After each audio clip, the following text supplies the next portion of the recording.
ಬಾಯಿ ಎಲೆಕ್ಷನ್ ರಾಜ್ಯದಲ್ಲಿ 2 ಬಾಯಿ ಎಲೆಕ್ಷನ್ ಇದೆ. ಅಲ್ಲೂ ಎರಡೂ ಕೂಡ ನಮಗೆ ಭಾಳಷ್ಟು ಪ್ರತಿಷ್ಠೆಯ ಕರಗಳಾಗಿದ್ದಾವೆ. ಮುಂಬರುವಂಥ ತಾಲೂಕು ಪಂಚಾಯತ್, ಜಿಲ್ಲಾ ಪಂಚಾಯತ್ ಮತ್ತು ಗ್ರಾಮ ಪಂಚಾಯತಿ, ನಮಗೆ ಬ್ಯಾಂಗ್ಳೂರಿನಲ್ಲಿರುವಂಥ ಎಲ್ಲ ಈಗ ಗ್ರೇಟರ್ ಬ್ಯಾಂಗ್ಳೂರು 28 ಇಲೆಕ್ಷನ್, ಇದೆಲ್ಲ ಚುನಾವಣೆಯನ್ನು ತಲೆಯಲ್ಲಿಟ್ಟುಕೊಂಡು ವಿನ್ನಿಂಗ್ ಇಸ್ ದ ಕ್ರೈಟೀರಿಯಾ. ಎಲ್ಲ ಸಮುದಾಯ, ಎಲ್ಲ ಸಮಾಜದವರನ್ನು ವಿಶ್ವಾಸಕ್ಕೆ ತೆಗೆದುಕೊಂಡು winning is the criteria. High command ಯಾರಿಗೆ ಕೊಡುತ್ತೆ ಅವ್ರನ್ನ ನಾವೆಲ್ಲರೂ ಕೆಲಸ ಮಾಡೋಣ ಅಂತ ಇದು ಸಭೆಯಲ್ಲಿ. ಇವತ್ತು ಸಭೆಯಲ್ಲಿ ಎಷ್ಟು ಹೆಸರುಗಳು ಚರ್ಚೆ ಆಗಿವೆ ಮೇಡಮ್? ಸುಮಾರು 8 ಹೆಸರುಗಳು ಸಭೆಯಲ್ಲಿ ಚರ್ಚೆ ಆಗಿದ್ದಾವೆ. ಎಲ್ಲ ಸಮಾಜದವರು, ಧರ್ಮದವರು ಕೂಡ. ಯಾಕಂದರೆ ಬಾಯಿ ಎಲೆಕ್ಷನ್ ಅಂತಂದರೆ ಎಲ್ಲರೂ ಕೂಡ ಉತ್ಸುಕತೆ, ಸರ್ಕಾರ ಇದೆ, ಸೊ ಆಕಾಂಕ್ಷಿಗಳು ಇದ್ದಾರೆ. ಯಾರಿಗೂ ಕೂಡ ಪ್ರಜಾಪ್ರಭುತ್ವದಲ್ಲಿ ಕೇಳಬಾರ್ದು ಅಂತ ಏನಿಲ್ಲ.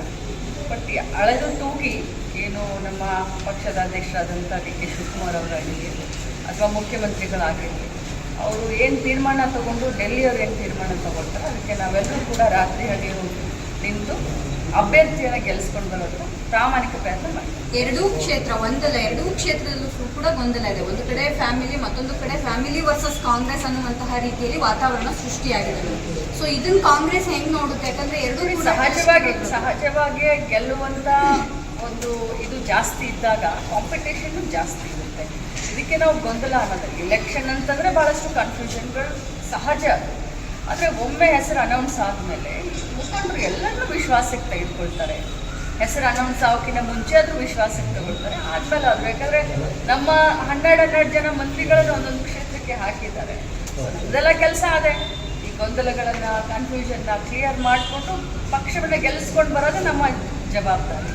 ಸೊ ಸಹಜವಾಗಿ ಗೆಲ್ಲುವಂಥ ಸ್ಥಿತಿಯಲ್ಲಿ ಭಾಳಷ್ಟು ಆಕಾಂಕ್ಷಿಗಳಿರ್ತಾರೆ. ಸೊ ಖಂಡಿತವಾಗ್ಲೂ ಗೆದ್ಕೊಂಡು ಬರ್ತೀವಿ ಅಷ್ಟೇ. ಎರಡೂ ಕಡೆ ಅನುಕಂಪದ ಅಲೆ ವರ್ಕ್ ಆಗುತ್ತಾ ಅನ್ನುವಂಥದ್ದು. ಅದರ ಜೊತೆಗೆ ಅವರ ಕುಟುಂಬದ ದಾವಣಗೆರೆಯಲ್ಲೂ ಸಹ ಮುಸ್ಲಿಮರು ನಮಗೆ ಬೇಕು ಅಂತ ಹೇಳಿ ಪಟ್ಟಿಟ್ಕೊಂಡು ಕೂತಿರುವಂಥದ್ದು ತಪ್ಪೇನಿಲ್ಲ.